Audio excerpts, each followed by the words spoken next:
توجیکستان وطنی من تحت همین عنوان دوری ناحیوی آزمون جمهوریوی در ناحیه به نام میر سعید علی حمدانی با اشتراک صنعتکاران ورزیده تاجیکستان دایر گردید.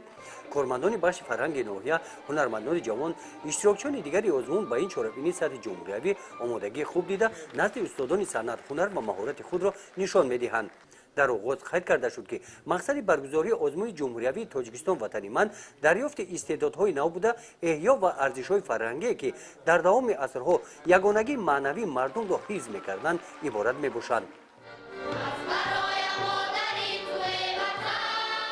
آزمون جمهوریوی تاجیکستان وطنی من از 6 نامیناسیا هنری سراینده اکادمی، سراینده عنعنوی، سازهای عنعنوی، سراینده استرادی، راوی و نامیناسیای شاعری برگزاری کرده شدند.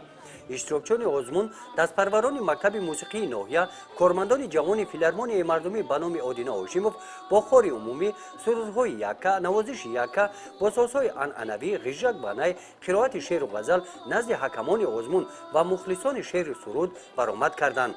در آزمون آهنگ‌های رحمان قل سفرف و شهرت اشورف اجرا کرده شدند. در جنبست از جانب حکمان 7 نفر استعدادهای جوان ناحیه بهای بلند داوران را صاحب گشته به دور ولایتی آزمون راه خط گرفتند. گزارش خواجه نظریف خدای نظر ظهروف از ناحیه به نام میر سعید علی حمدانی برای برنامه اطلاعاتی نوید.